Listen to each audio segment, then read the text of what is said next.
वार्तांकन रोखठोक बातमी। फेब्रुवारीच्या प्रारंभापासूनच उन्हाचा कडाका वाढू लागल्याने इलेक्ट्रिक दुचाकी व चारचाकी वाहनांच्या सुरक्षिततेचा प्रश्न पुन्हा ऐरणीवर आला आहे। वाढत्या तापमानाच्या पार्श्वभूमीवर वाहनांना आग लागण्याच्या घटना अधूनमधून समोर येत असून त्यामुळे इलेक्ट्रिक वाहनांची सुरक्षितता आणि त्यामधील वायरिंग व बॅटरीच्या दर्जांबाबत चिंता व्यक्त केली जाते। विशेषतः कडक उन्हात उभ्या असलेल्या किंवा नुकत्याच वापरलेल्या वाहनांमध्ये तापमान वाढून आग लागण्याचा धोका अधिक असल्याचं तज्ज्ञांचं मत आहे। अशा घटनांमध्ये वाहन काही क्षणातच जळून खाक होत असल्यानं वाहनधारकांमध्ये भीतीचं वातावरण निर्माण झालंय। ई वाहनांमध्ये प्रामुख्याने लिथियम आयर्न बॅटरीचा वापर केला जातो।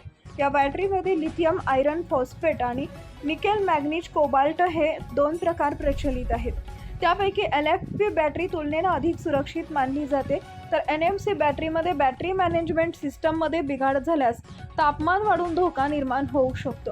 ई वाहनांना आग लागण्यामागे बॅटरी डिझाईनमधील दोष, ओव्हर चार्जिंग, अतिउष्णता, वायरिंगमधील बिघाड कारणीभूत ठरतात। दरम्यान ई बाईक हे पेट्रोल डिझेलवरील अवलंबित्व कमी करणारे, शून्य कार्बन उत्सर्जन करणारे आणि पर्यावरणपूरक वाहन असल्याचं तपासून पाहावे।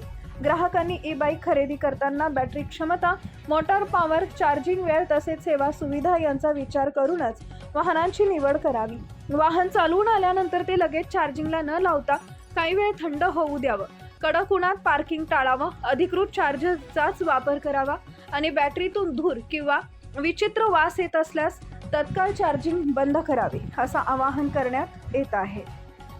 महाराष्ट्रातील महत्त्वाच्या आणि ताज्या बातम्या पाहण्यासाठी आमच्या जय हो न्यूज चॅनलला सबस्क्राईब करा आणि बेल आयकॉन प्रेस करा।